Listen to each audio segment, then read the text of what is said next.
आप सबको जय मसीह के मेरे मसीह भाई बहनों। एक बार फिर से यह वीडियो मैं बना रहा हूँ क्योंकि मैंने बीते दिनों कहा था कि 5 तारीख को मैं अन्य भाषा के ऊपर मैं एक वीडियो बनाऊंगा और जो गलत शिक्षा जो फैलाई जा रही है वो गलत शिक्षा को हम देखेंगे, जानेंगे और समझेंगे। तो देरी ना करते हुए हम आगे बढ़ते हैं। सबसे पहले हम कुछ वचनों को पढ़ेंगे जो कि वचन में पाया जाता है। गलाती 1:8 में लिखा है, परंतु यदि हम या स्वर्ग से कोई दूत भी उस सुसमाचार को छोड़ जो हमने तुमको सुनाया, कोई और सुसमाचार तुम्हें सुनाए तो श्रापित हो। ठीक है, आप समझ सकते हैं। परमेश्वर का दास कहता है कि यदि हम या स्वर्ग से कोई दूत भी उस सुसमाचार को छोड़ जो हमने तुमको सुनाया, कोई और सुसमाचार तुम्हें सुनाए तो श्रापित हो। इसका मतलब है कि गलत शिक्षा बाइबल के अनुसार नहीं पर बाइबल के बाहर सिखाने वाली बातें, वो व्यक्ति श्रापित है जो बाइबल के बाहर सिखाते हैं। वचन में साफ लिखा है, आप समझ सकते हैं कि यदि बाइबल से बाहर है, वचन से बाहर है तो व्यक्ति श्रापित है। अभी मैं आपको बताना चाहता हूँ कि हमें बाइबल के वचन के द्वारा बाइबल में जो लिखा हुआ है, लिखे हुए से हमें आगे नहीं पढ़ना है। आपको मैं बता रहा हूँ। पहला कुरिन्थियों निकाल लीजिएगा बाइबल से। 4:6 में लिखा है, हे भाइयों, मैंने इन बातों में तुम्हारे लिए अपनी और अपोल्लोस की चर्चा दृष्टांत की रीति पर की है, इसलिए कि तुम हमारे द्वारा यह सीखो कि लिखे हुए से आगे ना बढ़ना। देखिए बाइबल में क्या लिखा है कि हमारे द्वारा यह सीखो कि लिखे हुए से आगे ना बढ़ना। मतलब जैसा लिखा है वैसा ही सिखाना चाहिए, जैसा बाइबल में है वैसा ही सिखाना चाहिए। बाइबल से ना तो हट के, ना तो आगे, ना तो पीछे, क्योंकि लिखा है ना तो बढ़ाना ना तो घटाना। तो अब मुझे बताइए कि इन लोग बढ़ाते कैसे हैं, घटाते कैसे हैं। जो लिखा नहीं है वो बात को सिखाते हैं, यही तो बात को बढ़ाया घटाया जाता है। जो नहीं लिखा है वो बात को सिखाते हैं, जबकि यहाँ पे लिखा है डायरेक्ट कि हमारे द्वारा यह सीखो कि लिखे हुए से आगे ना बढ़ना। परमेश्वर का दास पौलुस कहता है कि लिखे हुए से आगे ना बढ़ना, जैसा लिखा है वैसा सिखाना है। पास्टर रोज जो सबसे मैं कहता हूँ, जैसा लिखा है वैसा सिखाना है। सबसे पहले आपकी संस्था की बातों को आप छोड़े कि संस्था में क्या सिखाया जाता है, संस्था में क्या बताया जाता है, उस चीज़ को छोड़ के बाइबल में क्या सिखाया जाता है, बाइबल में क्या बताया जाता है, उस चीज़ को लोगों को सिखाए। क्योंकि मैंने इसीलिए पेंटिकोस्ट चर्च जो हमें जाता था, पास्टर जो सबके चर्च में, उनको मैंने छोड़ा। क्यों? क्योंकि वो बाइबल के बाहर सिखाता है और अन्य भाषा के लिए बोलता है कि अन्य भाषा के लिए उपवास रहो, प्रार्थना करो। इतनी सारी बातें आज मैं बताऊंगा आपको कि क्या क्या होता है और अन्य भाषा क्या है, आज हम देखेंगे। तो सबसे पहले हम देख सकते हैं कि बाइबल में जो लिखा है कि हमें लिखे हुए से आगे नहीं बढ़ना है। तो क्या करते हैं लोग, लिखे हुए से जो है क्या करते हैं, आगे बढ़ जाते हैं। मैं आपको एक और वचन बताऊंगा, उसके बाद फिर दूसरा यूहन्ना 1:10 में लिखा है, यदि कोई तुम्हारे पास आए और यही शिक्षा ना दे, उसे ना तो घर में आने दो और ना नमस्कार करो। दूसरा यूहन्ना 1:10 में लिखा है कि यही शिक्षा जो यहाँ पे लिखा है, लिखे हुए से आगे ना बढ़ना। यही शिक्षा जो बाइबल में है, यही शिक्षा जो प्रभु ने सिखाया था, यही शिक्षा जो पतरस, पौलुस, परमेश्वर के दासों ने सिखाया था, अगर यही शिक्षा ना दे तो उनसे ना तो घर में आने दो, ना तो उसे नमस्कार करो। अब देखिए साफ साफ लिखा है बाइबल में। तो अगर पास्टर रोज जो सब अगर ये देख रहा है तो ध्यान से देखे आज की इस कलाम को, इस वीडियो को ध्यान से देखे कि मैं क्या बोल रहा हूँ।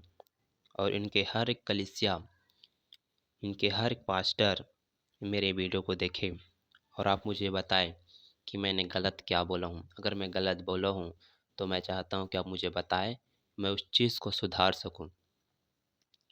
क्योंकि अगर मैं गलती किया हूँ तो गलत को सुधारने के लिए मैं तैयार हूँ।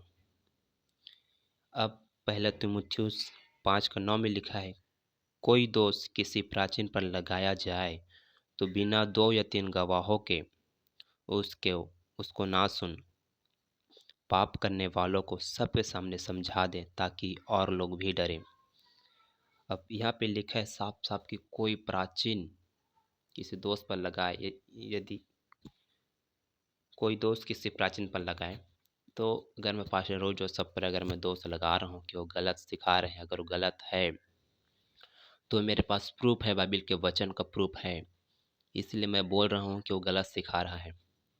अगर किसी को लगता है कि वो बुराई करता है, वो करता है, नहीं मैं बुराई नहीं करता हूँ, मुझे उससे शारीरिक तौर से कोई भी झगड़ा कोई भी लड़ाई नहीं है। मैंने बार बार अपने हर वीडियो में कहा है और फिर मैं कह रहा हूँ कि उनसे मेरा कोई भी शारीरिक तौर से लड़ाई झगड़ा नहीं है।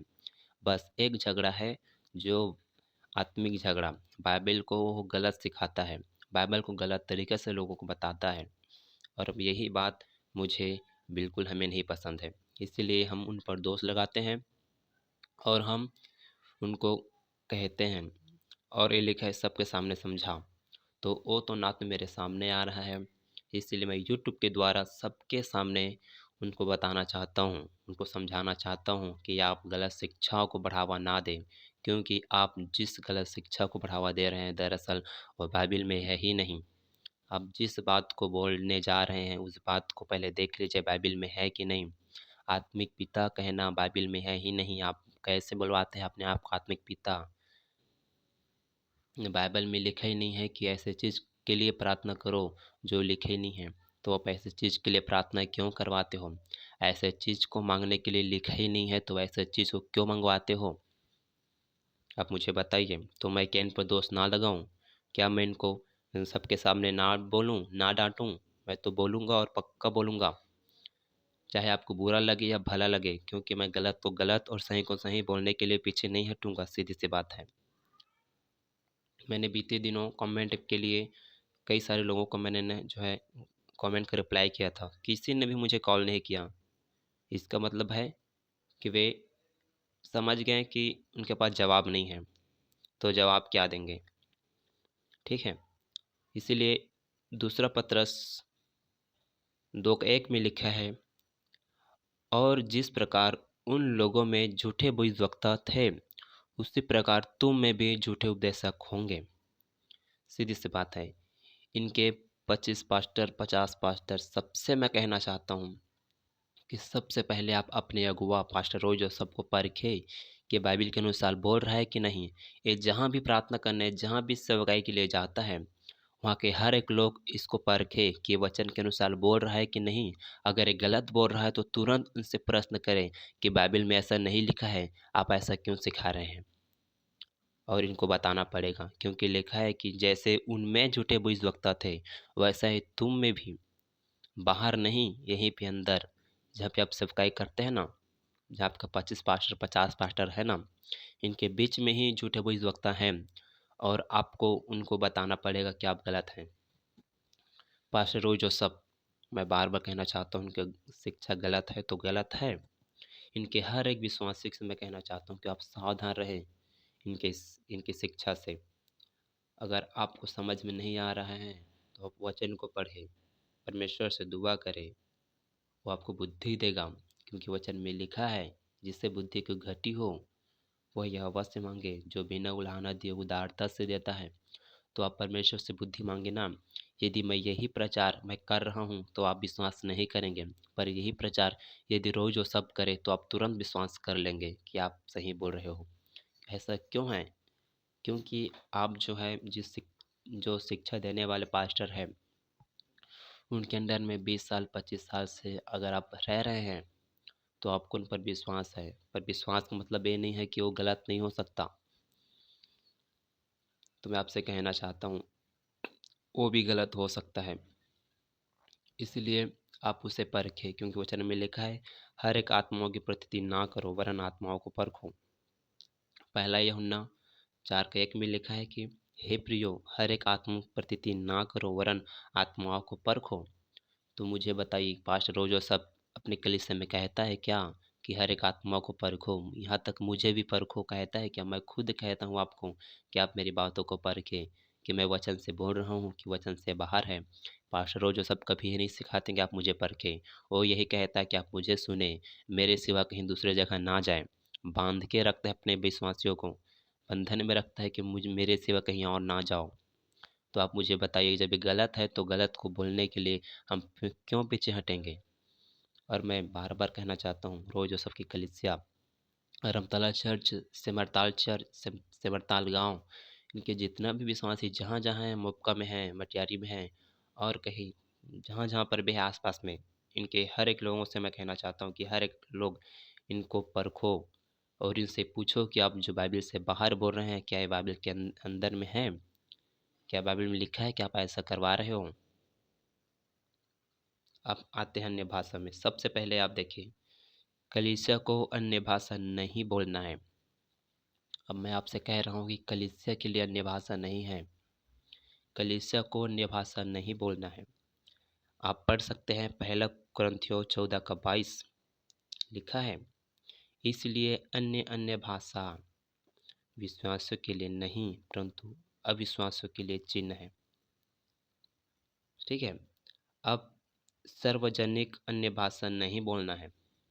क्या नहीं बोलना है? सार्वजनिक, सबके सामने, कलीसिया में अन्य भाषा नहीं बोलना है। पहला कुरिन्थियों 14 का 23 में लिखा है, सो यदि कलीसिया एक जगह इकट्ठी हो और सब के सब अन्य अन्य भाषाएं बोले और अनपढ़ या अविश्वासी लोग भीतर आ जाए तो वे तुम्हें पागल ना कहेंगे। आप पढ़ सकते हैं, बिना अनुवाद के अन्य भाषा नहीं बोलना है। तीसरा बात है, बिना अनुवाद के अन्य भाषा नहीं बोलना है। पहला कुरिन्थियों 14 का 27 में लिखा है, एक व्यक्ति अनुवाद करे, ठीक है, परंतु यदि अनुवाद करने वाला ना हो तो अन्य भाषा बोलने वाला कलीसिया में शांत रहे। भैया शांत रहे। तो फिर क्यों ये रोज वैसा अपने कलीसिया में बोलो बोलो बोलो, प्रार्थना करो क्यों करता रहता है? जबरदस्ती करता रहता है। जो बाइबल में नहीं है वो क्यों करता रहता है? तो मैं क्यों नहीं बोलूँगा, गलत है तो गलत है भाई। तो लिखा है कि बिना अनुवाद अन्य भाषा नहीं बोलना है। अगर आपका पास अनुवाद नहीं है तो अनुवाद मांगना चाहिए। है ना? तो अब मुझे बताइए, जब तक आपके पास अनुवाद नहीं है आप उसे ना बोलें।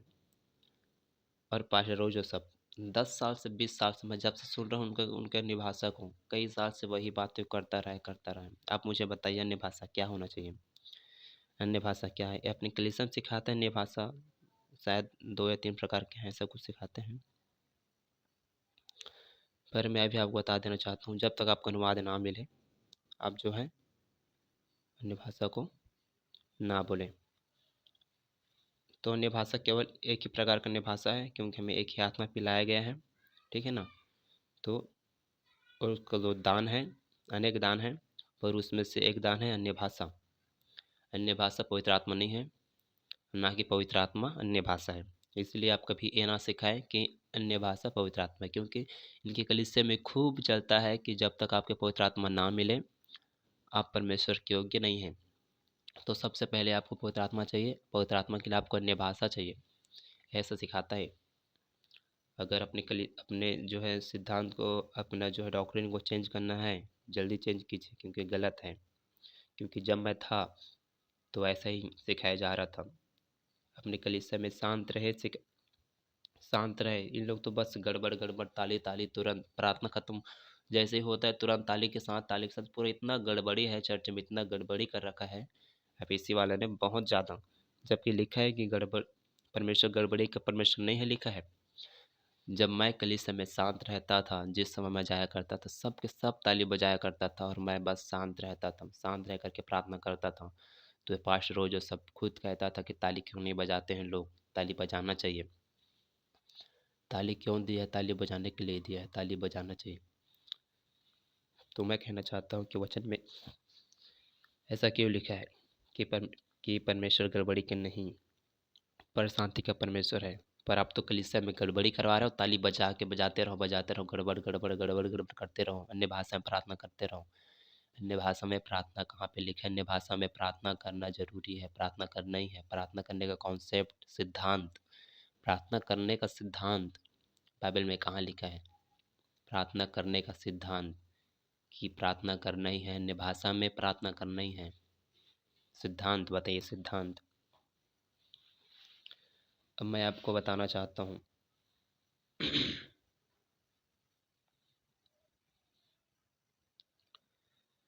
भाषा दो प्रकार तीन प्रकार का अन्य भाषा ऐसे कहते हैं, पर कुछ नहीं है। पहला कुरिन्थियों 12 का 13 के अनुसार हम सबको एक ही आत्मा पिलाया गया है। ठीक है। अब हम पढ़ते हैं पहला कुरिन्थियों 13 का 8 में, प्रेम कभी टलता नहीं, भविष्यवाणियाँ हो तो समाप्त हो जाएगी, भाषाएं हो तो जाती रहेगी, ज्ञान हो तो मिट जाएगा। ठीक, प्रेम कभी टलता नहीं, प्रेम सदा बना रहेगा, और भविष्यवाणी हो तो समाप्त हो जाएगी, भाषाएं हो तो जाती रहेगी। इसका मतलब है कि अन्य भाषा जो आप बोलते हैं, जो करवाते हैं ना, जिब्रीज भाषा, वो भाषाएं हो तो जाती रहेगी।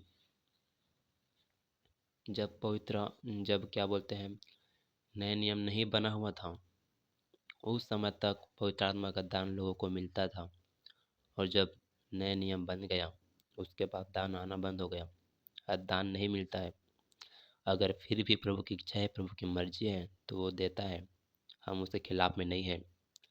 पर यदि आपके पास बाइबल नहीं है, आपके पास परमेश्वर का कलाम नहीं है, तो आपको पवित्र आत्मा सिखाएगा, आपको बताएगा, आपको दान देगा। और जब आपके पास बाइबल मिल चुका है, नया नियम मिल चुका है, तो आपको वह दान क्यों देगा? क्योंकि वो आपके भाषा में ही मिल चुका है, तो आपको फिर क्यों सिखाएगा? इसलिए अगर परमेश्वर की इच्छा है, दान देता है, तो उसके खिलाफ में मैं नहीं हूँ। पर बस इतना है कि लिखा है, जितना भी भाषाएं क्यों ना हो, पर हर एक भाषा का अर्थ है जो पृथ्वी में बोली जाती है, बाइबल में लिखा है। इसीलिए मैं आपको कहना चाहता हूँ कि आप जो भाषा बोल रहे हैं, क्या वो भाषा का अनुवाद आपने किया कभी? या आप अनुवाद नहीं किया हो तो कभी कभी ना कभी कोई ना कोई तो किया है। अगर किया है तो कौन सी भाषा है, आप पहले देखिए कौन सी भाषा है, और वो भाषा पृथ्वी में कहीं ना कहीं बोली जानी चाहिए। और जो लिखा है कि परमेश्वर से बातें करता है, भैया भी मैं बताऊंगा ये वचन को, ठीक है? आप सुने पहले। पहला कुरिन्थियों 14 की किस में लिखा है? व्यवस्था में लिखा है कि प्रभु कहता है, मैं अपरिचित भाषा बोलने वालों के द्वारा और पराई भूख के द्वारा इन लोगों से बातें करूंगा, तो भी वे मेरी ना सुनेंगे। इसका मतलब है क्या है? प्रभु कहता है ऐसे लोगों को, कौन है अविश्वासी, कौन है विश्वासी? जो विश्वास नहीं किया था, प्रभु को ठुकरा दिया था, यहूदियों लोग। यही लोग तो विश्वास नहीं किया था, यही लोग को तो चिन्ह चाहिए। इसीलिए अन्य भाषा विश्वासों के लिए नहीं परंतु अविश्वासों के लिए चिन्ह है, और भविष्यवाणी अविश्वासों के लिए नहीं परंतु विश्वासों के लिए चिन्ह है। अब देखिए ना, वचन में साफ साफ लिखा है, तो ऐसा क्यों नहीं करते हो? पहला कुरिन्थियों 14:23 में आता, अतः यदि कलीसिया एक जगह इकट्ठी हो और सब के सब भाषाएं बोले और बाहर वाले या अविश्वासी लोग भीतर आ जाए, तो क्या वे तुम्हें पागल ना कहेंगे? पहला कुरिन्थियों 14:24, परंतु यदि सब भविष्यवाणी करने लगे और कोई अविश्वासी या बाहर वाला मनुष्य भीतर आ जाए, तो सब उसे दोषी ठहरा लेंगे और परख लेंगे। पहला कुरिन्थियों 14:25, और उसके मन के भेद प्रकट हो जाएंगे, और तब वह मुंह के बल गिरकर परमेश्वर को दंडवत करेंगे और मान लेंगे कि सचमुच परमेश्वर तुम्हारे बीच में है। पहला कुरिन्थियों 14:26 में लिखा है, इसलिए हे भाइयों, क्या करना चाहिए? जब तुम इकट्ठे होते हो तो हर एक के हृदय में भजन या उपदेश या अन्य भाषा का प्रकाश का अर्थ बताना होता है। हर एक के हृदय में, क्या भी लिखा है? हर एक के हृदय में लिखा है भजन या उपदेश या अन्य भाषा का प्रकाश या अन्य भाषा का अर्थ बताना रहता है। सब कुछ आत्मिक उन्नति के लिए होना चाहिए। यहाँ पे कौन कौन बताता है कलीसिया में? इनके कलीसिया में कौन बताता है अर्थ, कौन बताता है अनुवाद?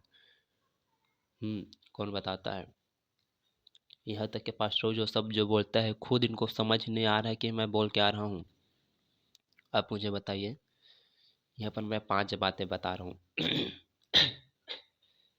देख, मैं जाऊँगा, फिर आऊँगा, खाना खाऊँगा, काम में जाऊँगा, ठीक है, फिर मैं आराम करूँगा, ठीक है। यह मैं 5 बातें बताया। एक भाषा है, ठीक है। यदि इसी बात को मैं बार बार 1 बजे, 2 बजे, शाम को, सुबह, रात में यही बात को बोलता रहूँ बोलता रहूँ बोलता रहूँ तो मेरे सामने वाले व्यक्ति क्या बोलेंगे कि आप उसी उसी बात को बार बार रिपीट क्यों कर रहे हैं, कुछ अलग बात करें। आप मुझे बताइए, जब हम किसी भी चीज़ को जब बोल रहे हैं तो उसका कुछ तो होना चाहिए, भाषा होना चाहिए, भाषा को समझ में जाना चाहिए। अगर आप उसी बात को बार बार बोल रहे हैं, सुबह, शाम, दोपहर, शाम के समय, हर एक समय उसी बात को बस बोल देते जा रहे हो, अब लोग बोलेंगे कि आप कैसे जानते हो कि उसी बात को बोलते हैं। अरे भैया, इतना तो एक छोटा बच्चा बता देगा कि पास्टर रोज जो सब जो बोलता है ना, कंटिन्यूस उसी बात को बोलता रहता है। जब भी प्रार्थना होता है केवल उसी में बोलता रहता है, उसी में प्रार्थना करता रहता है। एक बच्चा बता देगा, छोटा बच्चा, इतना बुद्धि तो परमेश्वर को दिया है कि बता देगा कि पास्टर रोज जो सब जो प्रार्थना करता है, जिस भाषा में बोलता है, वो उसी बात को हर प्रार्थना में, हर मीटिंग में करता रहता है। अब मुझे बताइए ना कि अगर मैं उसी बात को बार बार बोलूँगा तो मेरे लोग, घर के लोग क्या बोलेंगे कि आप उसी बात को बार बार बोल रहे हो।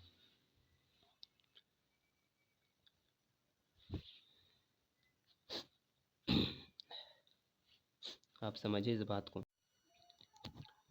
पहला कुरिन्थियों 14:27 में लिखा है, यदि अन्य भाषा में बातें करनी हो तो 2 या बहुत हो तो 3 जन बारी बारी बोले और एक व्यक्ति अनुवाद करे। तो आप मुझे बताइए, कौन अनुवाद करता है इनके इनके कलीसिया में? कोई तो होगा जो अनुवाद करता होगा, कोई नहीं अनुवाद करने वाला। ये भी बोलता रहता है बग बग बग बग, और कलीसिया को भी बुलवाता रहता है बग बग बग बग, बोलते रहो, प्रार्थना करते रहो। लाइट गोल हो गया है, इसीलिए जो है थोड़ा। पहला कुरिन्थियों 14:28 में लिखा है, परंतु यदि अनुवाद करने वाला ना हो तो अन्य भाषा बोलने वाले कलीसिया में शांत रहे, चुप रहे, अपने मन में बोले, अपने मन से और परमेश्वर से बातें करें। क्या बोला है? अपने मन से क्यों बग बग बग बुलवाते रहते हो सबके सामने में? अरे भैया, शांत रहो ना, शांत रहो। क्यों क्यों करवाते हो बग बग बग बग? जब वचन में नहीं लिखा है तो आप क्यों करवाते हो? पास्टर जोसेफ पे क्यों नहीं बोलूँगा कि गलत करवा रहे हो? ऐसा नहीं लिखा है तो ऐसा क्यों करवा रहे हो? पहले कुरिन्थियों 14:29 में लिखा है, भविष्यवक्ताओं में से 2 या 3 बोले और शेष लोग उनके वचन को परखे। तो मैं कहना चाहता हूँ कि कलीसिया के जो लोग हैं, क्या इनकी बातों को परखते हैं कि बस अंधभक्त की तरह जैसा सिखाते हैं वैसा सीखते जा रहे हो? तो भैया परखो, परखना है आपको, वचन में लिखा है परखना है। कितना भी समझा लो समझते नहीं हैं लोग यार। पहला कुरिन्थियों 14:31 में लिखा है, परंतु यदि दूसरे पर जो बैठा है कुछ ईश्वरीय प्रकाश हो तो पहला चुप हो जाए। इन लोग तो क्या करते हैं पता है, एक जने बोलने लगा, तुरंत सबके सब बोलने लगा, तुरंत एक जने बोलने लगा, सबके सब बड़बड़ बड़बड़ खड़बड़ खड़बड़ बस करने लगते हैं। खराबारा बसी खरा बिंदारा बिंदारा खंदारा, क्या क्या बोलते हैं पता नहीं, ऐसे बोलते रहते हैं, जबकि वचन में नहीं लिखा है कि ऐसा बोलना कुछ है। समझ गया ना भाई? अब देखते हैं, बाइबल को लेकर ऐसी अंधभक्ति की सोच रखने वाले बाइबल की भाषा को कभी नहीं समझेंगे। सही बात है, बाइबल को लेकर ऐसे अंधभक्त की सोच रखने वाले बाइबल की भाषा को कभी नहीं समझेंगे। और पास्टर जो सभी कलीसिया के लोग अगर अंधभक्त हैं तो वे लोग भी इस बात को कभी नहीं समझेंगे। मैं आपको बार बार कहना चाहता हूँ कि वचन को आप समझिए कि पास्टर जो सब क्या बोलते हैं उस बात को पहले आप परखिए। लाइट आ गया है।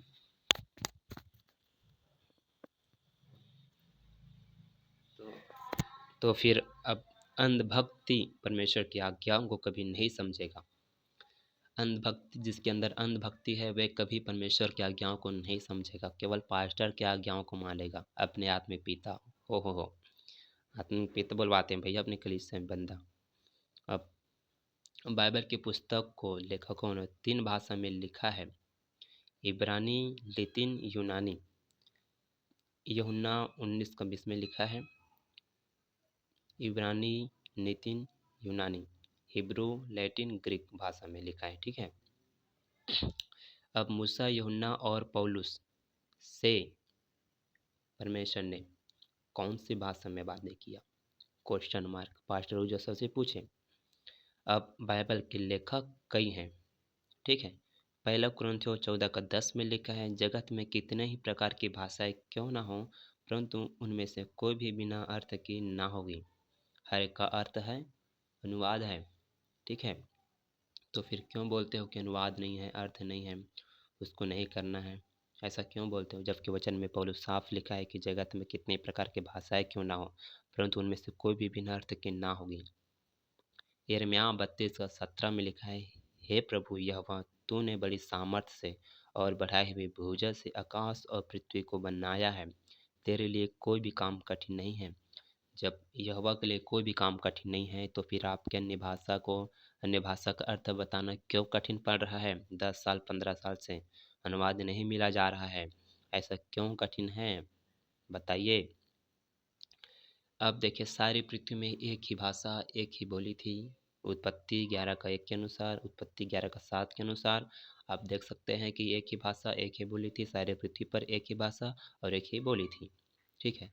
अब क्वेश्चन है, परमेश्वर ने जब मनुष्य को बनाया, तो क्या आदम हवा गूंगे थे? कि उनके मुंह नहीं था?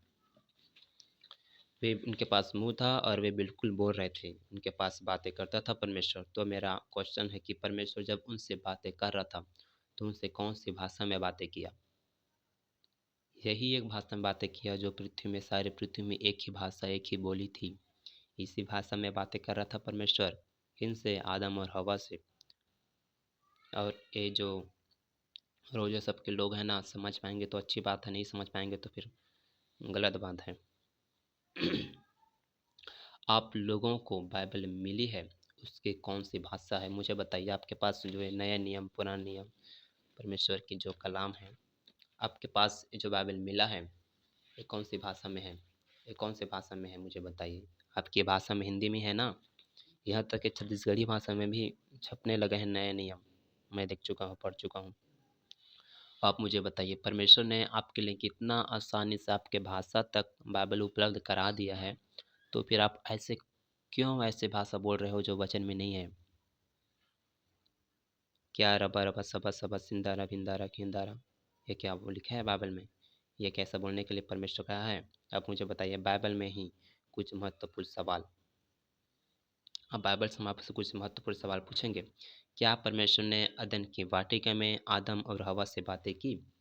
पास्टर रोजा सबसे प्रश्न है इनके कलीसिया पास्टर रोजा से पूछे कि क्या परमेश्वर ने आदम हवा से बातें की, तो कौन सी भाषा में बातें की? उनकी ही भाषा में बातें किया।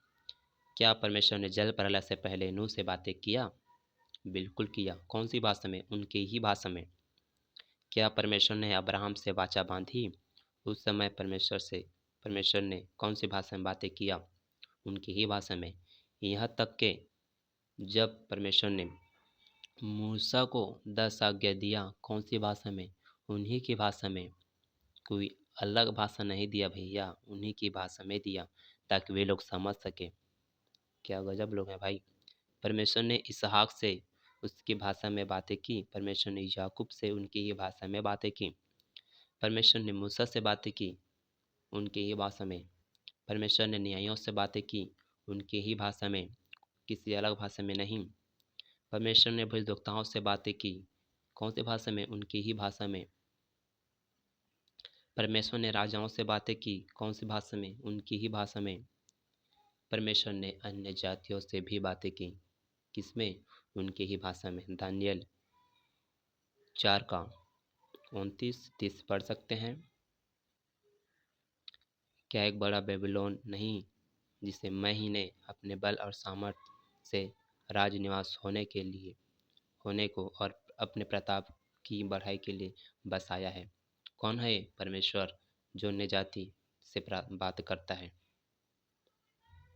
कौन सी भाषा में बातें करते हैं, वो समझ सके उसी भाषा में। अब देखते हैं आकाशवाणी, लोग बोलते हैं ना आकाशवाणी, आकाशवाणी देखिए, आकाशवाणी कौन सी भाषा में होता है? नबूकदनेस्सर राजा जो अन्य जाति था, ठीक है, उनसे भी बातें किया परमेश्वर ने आकाशवाणी से। हे राजा नबूकदनेस्सर, तेरे विषय में यह आज्ञा निकलती है, राज्य तेरे हाथ से निकल गया, आप देख सकते हैं परमेश्वर ने कौन सी भाषा में बातें किया, उनकी ही भाषा में। आकाशवाणी कौन सी भाषा में हुई थी, उनकी ही भाषा में। मत्ती 3:17 में लिखा है, देखो यह आकाशवाणी हुई, यह मेरा प्रिय पुत्र है जिससे मैं अत्यंत प्रसन्न हूँ। मुझे बताइए ये क्या, कौन सी भाषा में बातें किया? सिंदारा फिंदारा खिंदारा, कौन सी भाषा में बातें किया? इन लोग प्रार्थना करते हैं इस भाषा में किया क्या? 17:5 में लिखा है, मत्ती 17:5 में पढ़ सकते हैं। प्रेरितों 9:4 में पढ़े, प्रेरितों 26:14 में पढ़िए। अब मुझे बताइए, बाइबल में पूरी जानकारी पढ़ने से मिलती है। बाइबल में जितने भी इंसानों ने बातें की हैं, उनकी भाषा, उनकी जाति, उनका राज्य, उनका देश है। मुझे बताइए, पास्टर जो सब जिस भाषा में बातें करता है उसका कौन सी जाति है, उसका कौन सा राज्य है, उसका कौन सा देश है, उसका कौन सी भाषा है? मुझे बताइए। अगर मुझे बता देगा तो मैं मान लूँगा कि हाँ ये परमेश्वर की ओर से है। अगर ये नहीं बता पाता कि इसका जाति कौन सा है, इसका राज्य कौन सा है, इसका देश कौन सा है, इसका भाषा कौन सा है, तो मैं कैसे बोलूँगा कि परमेश्वर की ओर से है, जबकि लिखा है कि हर एक भाषा का अर्थ है। प्रभु को सॉरी खुद को प्रभु के सेवक कहने वाले कौन है? रोज जो सब बाइबल के बाहर सिखाते हैं स्वर्गीय भाषा है, स्वर्गीय भाषा है। अब मुझे बताइए स्वर्गीय भाषा कहाँ पे लिखा है? स्वर्गदूतों की भाषा मैं बता रहा हूँ, ठीक है। दानियल 8:16 में लिखा है, जिब्राइल जिब्राइल स्वर्गदूत ने उनसे बातें किया। 8:16 में आप पढ़ सकते हैं निकाल करके। तब मुझे उलय नदी के बीच में एक मनुष्य का शब्द सुन पड़ा, जो पुकार कर कहता था, हे जिब्राइल, उस जन को उसकी उसकी देखी हुई बातें समझा दे। ठीक है, स्वर्गीय भाषा है, स्वर्गदूतों की भाषा। आप देखिए स्वर्गीय भाषा इसको बोलते हैं ना, स्वर्गीय भाषा। स्वर्गदूतों की भाषा कौन सी भाषा है? लूका 1:18 में लिखा है, लूका 1:19 में लिखा है, स्वर्गदूतों की बोलियां। स्वर्गदूत कौन सी भाषा में बातें किया आप देख सकते हैं, उनके ही भाषा में बातें किया स्वर्गदूत, किसी और भाषा में बातें नहीं किया कि वे समझ नहीं पाते थे। सिखांतारा फेंकांतारा सिखांतारा पता नहीं क्या का धारा।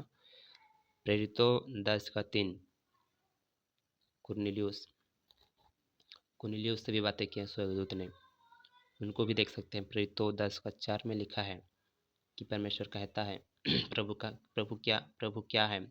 उसने उससे कहा, तेरी प्रार्थनाएं और तेरे दान स्मरण के लिए परमेश्वर के सामने पहुँचे हैं। ठीक है, स्वर्गदूत ने कहा है, आप देख सकते हैं। स्वर्गदूत के बोलिया गलीलियों से बातें किया है स्वर्गदूत ने। लूका 2:8, लूका 2:10, लूका 2:11, लूका 2:14, लूका 2:15 आप पढ़िए निकालिए। अब मुझे बताइए कहाँ पे लिखा है, कौन सी भाषा में बाइबल में परमेश्वर ने ऐसी भाषा में बातें किया जो समझ नहीं पाए। और हर एक भाषा में परमेश्वर ने जब मुझसे बातें की, हर एक भाषा का अर्थ भी है और हर एक अर्थ का अनुवाद भी किया गया है, बताया गया है। ठीक है, और ऐसा कोई भी भाषा नहीं है पूरे बाइबल में जो जैसे इन लोग बोलते हैं, रोज वो सब बोलते हैं कि कलीसिया में बोला जाता है, इनके 50 पास्टर इनके कलीसिया में अगर बोला जाता होगा तो उनको भी मैं बोलना चाहता हूँ कि ऐसा कोई भी वचन, ऐसा कोई भी विधान, ऐसा कोई भी भाषा नहीं है जो लोग ना अनुवाद ना हो। ठीक है, अब देखिए, अब इन लोग सबसे ज़्यादा बोलते हैं पहला कुरिन्थियों 14:2 को बोलते हैं कि देखिए कि दान परमेश्वर से बातें करने के लिए है, ढंग से पढ़ते नहीं हैं और कुछ भी सिखा देते हैं, इसीलिए बोलना चाहते हैं कि हम अच्छे से पढ़िए समझिए। देखिए क्या लिखा है, पहला कुरिन्थियों 14:1 से पढ़ते हैं। प्रेम का अनुकरण करो और आत्मिक वरदानों की धुन में रहो, विशेष करके यह कि भविष्यवाणी करो। अब मुझे बताइए कि प्रेम का अनुकरण करो लिखा है और आत्मिक वरदानों की धुन में रहो, तो मुझे बताइए विशेष करके भविष्यवाणी करो, यहाँ पर पौलुस क्यों यह लिखा है कि विशेष करके भविष्यवाणी करो?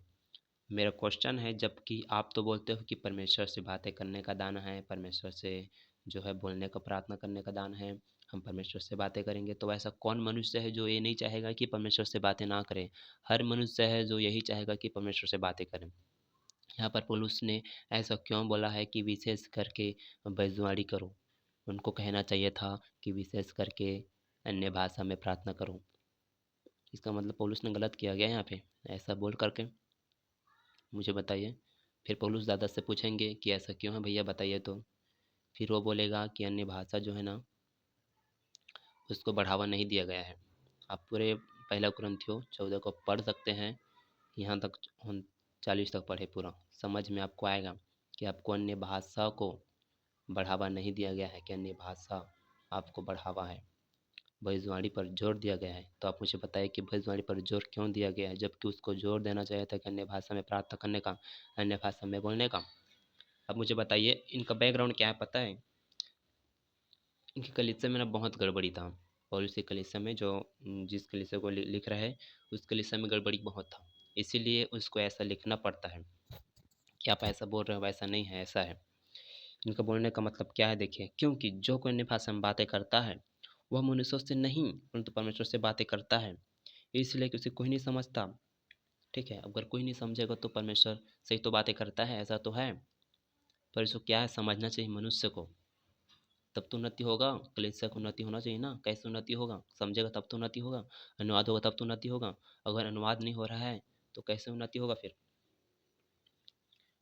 क्योंकि जो अन्य भाषा में बातें करता है वह मनुष्यों से नहीं परंतु परमेश्वर से बातें करता है, इसलिए कि उसे कोई इसीलिए कि उसे कोई नहीं समझता, क्योंकि वह भेद की बातें आत्मा होकर बोलता है। मुझे बताइए कौन सी भेद है जो आत्मा होकर बोलता है? आगे जब पढ़ते हैं तो समझ में आता है कि अनुवाद होना चाहिए, अनुवाद होना चाहिए। फिर क्यों वे अनुवाद नहीं करवाते हैं? जबकि यहाँ पे लिखा है, देखिए 2 में लिखा है बातें, शब्द बातें करता है, बातें करता है, बातें, उसकी बातें कोई नहीं समझता। और ये बातें बातें बातें बातें 4 बार आया है, बातें बातें बातें। यहाँ पे लिखा है बातें करना। ये लोग क्या करवाते हैं? प्रार्थना करवाते हैं, प्रार्थना करो प्रार्थना करो प्रार्थना करो। आप मुझे बताइए प्रार्थना और बातें में कुछ फ़र्क पता चलता है आपको कि प्रार्थना करना है कि बात करना है? अभी मैं आपसे बात कर रहा हूँ, प्रार्थना करके मैंने आपसे बात स्टार्ट किया हूँ। मैंने पहले प्रार्थना किया, उसके बाद फिर मैंने बातें करना स्टार्ट किया। अभी मैं आपसे बात कर रहा हूँ, तो ये बात लोगों से बातें करने का दान था, ना कि प्रार्थना करने का मेरे भैया। आप समझिए इस बात को। तो आप इस बात को समझें और पहला कुरिन्थियों 14 अध्याय को आप पूरा कंटिन्यू पहले पढ़े, फिर आपको समझ में आएगा कि आपको जिस तरह से बढ़ावा देता है अपनी कलीसियाओं का अन्य भाषा में प्रार्थना करना है, प्रार्थना करना, ऐसा है ही नहीं भैया। आपको मैंने पूरा बाइबल में से बता दिया कि ऐसा नहीं है, ऐसा कोई भी दान नहीं है, ऐसा कोई भी नहीं है जो जिसका अनुवाद नहीं है। और परमेश्वर ने भी, स्वर्गदूतों ने भी जो बातें किया है, इन लोग क्या बोलते हैं पता है? पहला कुरिन्थियों 13 को पढ़ते हैं और बोलते हैं कि स्वर्गदूत की भाषा है। आज हम इसको भी पढ़ते हैं।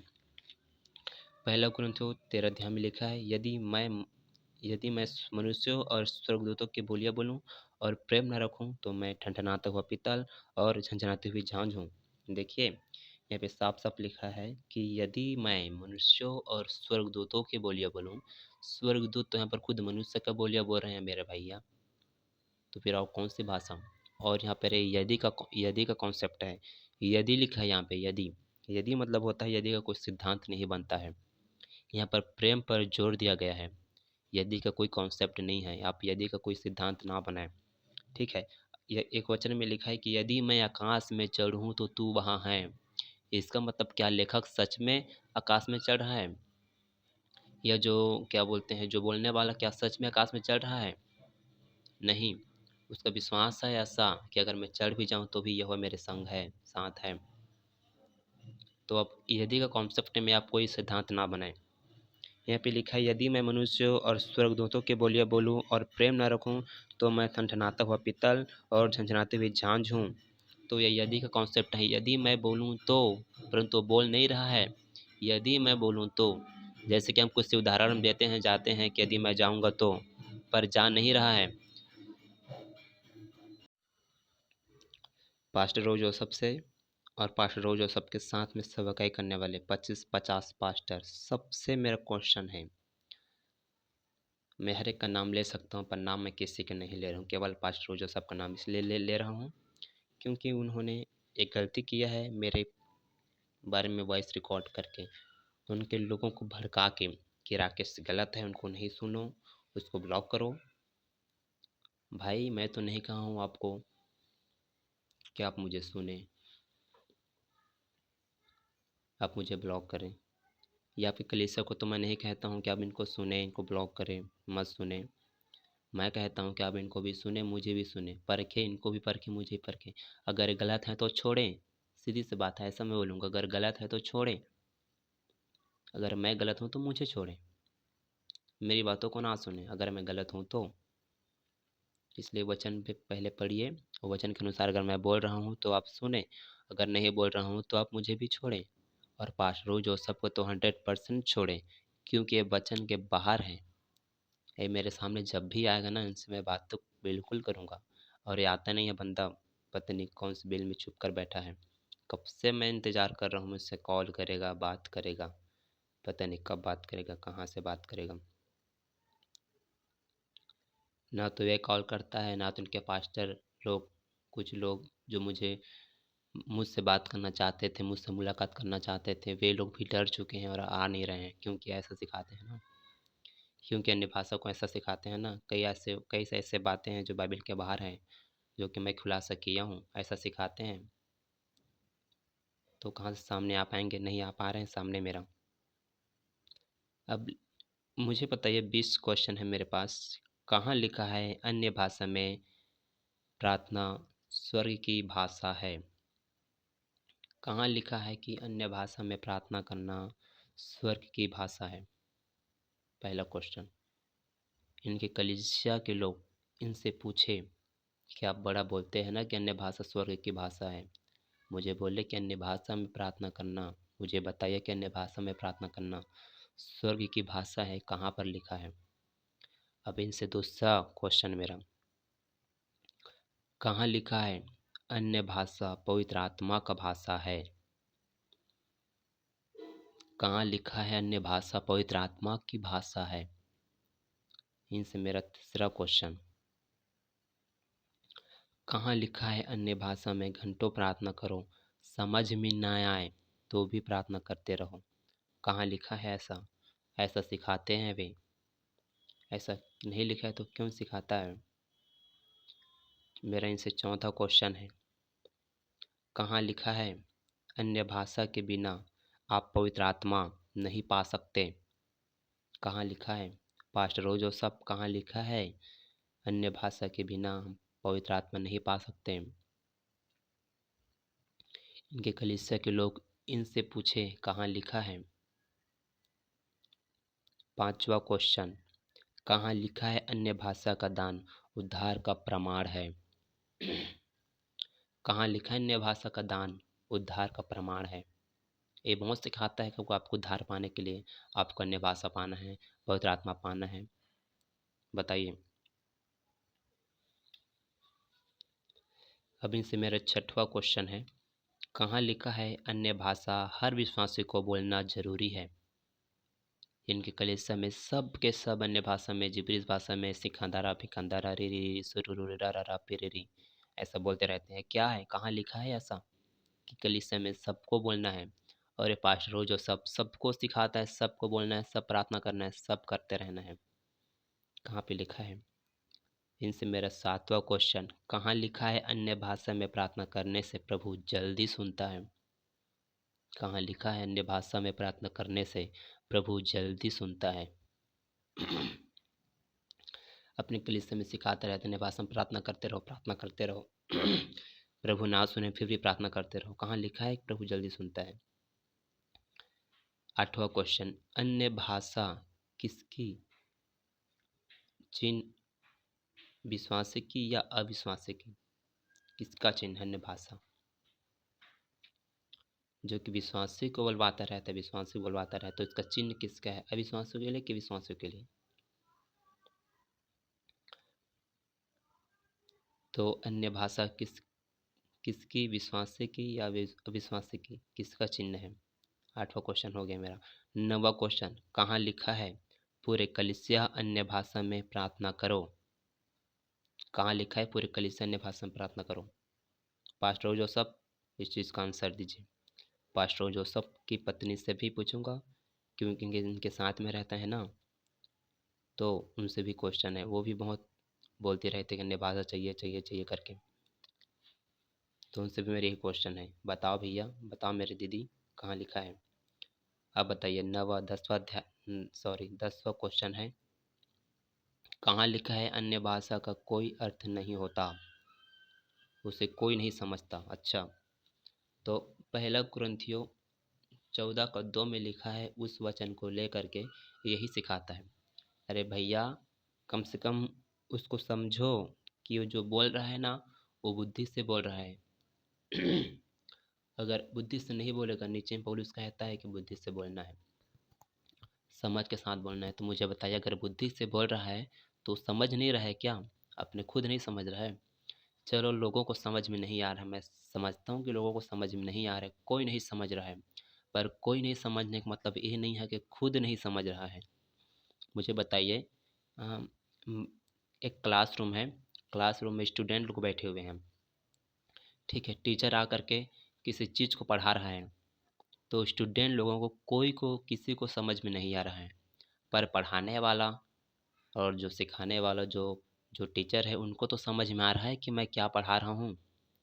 तो अन्य भाषा यही है कि लोगों को तो समझ में नहीं आ रहा है, पर खुद को जो बोल रहा है उसको तो समझ में आ रहा है, समझ में आ रहा है उसको।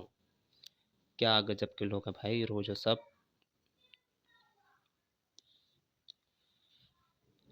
अब इनसे मेरा 11वां क्वेश्चन है, कहाँ लिखा है आत्मा में प्रार्थना करने का अर्थ अन्य भाषा है? कहाँ लिखा है आत्मा में प्रार्थना करने का अर्थ अन्य भाषा है? 12वां क्वेश्चन, कहाँ लिखा है अन्य भाषा का दान के लिए प्रार्थना करके मांगना पड़ता है? कहाँ लिखा है अन्य भाषा के लिए प्रार्थना करके मांगना पड़ता है? बहुत सिखाते हो ना कि अन्य भाषा चाहिए तो प्रार्थना करो प्रार्थना करो प्रार्थना करो, तो कहाँ पे लिखा है कि प्रार्थना करोगे तभी मिलेगा? भाई, पवित्र आत्मा का दान है, वो अपने आप से देता है, अपनी मर्जी से देता है। किसी की मर्जी से नहीं देता है, आपकी मर्जी से नहीं देगा। आप नहीं बांट सकते, आप किसी को नहीं दिला सकते। कितना भी बड़ा भविष्यवक्ता क्यों ना हो, कितना बड़ा प्रॉफिट क्यों ना हो, वो कभी पवित्र आत्मा को बांट नहीं सकता, दे नहीं सकता, पवित्र आत्मा का दान नहीं दिला सकता। पवित्र आत्मा अपनी मर्जी से दान देता है। इसको मैं अगर आपको प्रूफ दूं तो प्रूफ दे देता हूँ।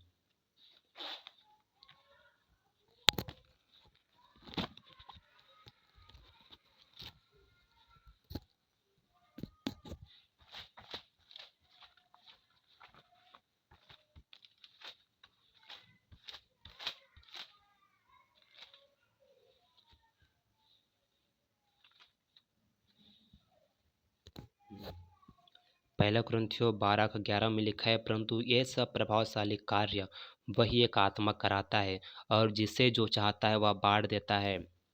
जिसे जो चाहता है वह बाहर देता है, किसी के बोलने से नहीं देता भैया, वो अपनी मर्जी से देता है, अपनी इच्छा से देता है। आपके बोलने से नहीं मिल जाएगा, ना कि आपके प्रार्थना करने से मिल जाएगा। सब हम सिखाते रहते हो, तो फिर मैं क्यों ना बोलूँ कि आप वचन से बाहर हैं रोजो सब। तेरह 13वां प्रश्न है से मेरा, कहाँ लिखा है अन्य भाषा बोलने वाला ज़्यादा आत्मिक होता है? कहाँ लिखा है अन्य भाषा बोलने वाला ज़्यादा आत्मिक होता है? 15 क्वेश्चन, अन्य भाषा का दान हमारी मर्जी से मिलता है? बताइए, क्या हमारी मर्जी से मिलता है अन्य भाषा का दान? अब 16 क्वेश्चन, कहाँ लिखा है कोई पास्टर के ही प्रार्थना से अन्य भाषा मिल सकता है? कहाँ लिखा है? क्योंकि बहुत सिखाता है ना, अभिषिक्त पास्टर आने वाला है, आप उपवास में आए, प्रार्थना में आए, तैयारी के साथ आए, कुछ नया मिलने वाला है, कुछ मिलने वाला है, ऐसा उम्मीद में आए, ऐसा प्रार्थना करें, उपवास के साथ प्रार्थना करें कि आपको परमेश्वर कुछ देने वाला है, कुछ देगा। आप कुछ मांगे, परमेश्वर का दास आ रहा है, अभिषेक का दास आ रहा है, वो आपके सिर में हाथ रखेगा और आपको दान मिलेगा, वरदान मिलेगा, पवित्र आत्मा मिलेगा। ऐसा बहुत सिखाता है रोज़ वो सब। और इनके 25 पास्टर 50 पास्टर जो हैं, अगर ये सिखाता है ऐसा ही है तो वो भी गलत है, पक्का मैं बोलूँगा गलत है, ऐसा नहीं सिखाना है। तो अब इनसे मेरा 17 क्वेश्चन है। कहाँ लिखा है अन्य भाषा पर चर्चा करना पाप है? कहाँ लिखा है भैया अन्य भाषा पर चर्चा करना पाप है, पवित्र आत्मा की निंदा है? मुझे बताइए। बहुत आप मुझे बोले हैं ना कि अन्य भाषा पवित्र आत्मा का मजाक उड़ा रहा है, निंदा कर रहा है। तो आप देखिए यहाँ पे पवित्र आत्मा का दान अलग है और पवित्र आत्मा अलग है। तो आप दान को पवित्र आत्मा ना बोले और पवित्र आत्मा को आप दान ना बोले। 18 क्वेश्चन। क्या यीशु ने कहीं भी कभी भी अपने चेलों को अन्य भाषा में प्रार्थना करना सिखाया था? मुझे बताइए। अब 19वां क्वेश्चन। क्या नहीं लिखा है अन्य भाषा हो तो जाती रहेगी, मतलब समाप्त हो जाएगी? क्या नहीं लिखा है? अगर लिखा है तो क्यों फिर नहीं बताते हो कि अन्य भाषा हो तो जाती रहेगी लिखा है भैया, फिर बोलते रहो, क्यों बुलवाते रहते हो? अब इनसे मेरा 20वां क्वेश्चन है। कौन सी अन्य भाषा आप बोल रहे हो, संस्था की या बाइबिल की? आपको मैंने बाइबिल का बातों को बता दिया कि बाइबिल में ऐसा कोई भाषा नहीं है, ऐसा किसी भी भाषा में पवित्र आत्मा ने परमेश्वर ने बातें नहीं किया है। तो फिर आप ऐसी भाषा क्यों बोल रहे हो? ठीक है। अब लास्ट दूसरा यूहन्ना 1:10 में लिखा है, यदि कोई तुम्हारे पास आए और यही शिक्षा ना दे, उसे ना तो घर में आने दो और ना नमस्कार करो। अब मैं कहना चाहता हूँ रोज़ और सबकी कलीसिया को कि ऐसा शिक्षा जो बाइबिल के बाहर है, अगर रोज़ वो सब सिखाता है तो मैं कहना चाहता हूँ कि उनको ना तो घर में आने दो, ना तो नमस्कार करो। सीधी सी बात है, क्योंकि यही शिक्षा जो बाइबिल में है वही देना चाहिए, जैसा लिखा है वैसा ही देना चाहिए, वहाँ से बाहर कुछ भी नहीं। और ये पास्टर जो सब बहुत कुछ सिखाने लगा है जो बाइबिल के बाहर है। तो मेरे प्रियो भाइयों बहनों, आपको समझ में आ गया होगा। और अन्य भाषा के विषय में और भी बहुत सी वीडियो बनेगा धीरे धीरे। ये तो पहला वीडियो है, और भी वीडियो बनेगा। पर और कई सारे टॉपिक हैं, उन्हें भी कंप्लीट करना है जो गलत सिखाता है पास्टर जो सब। तो फिर सबको जय मसीह की।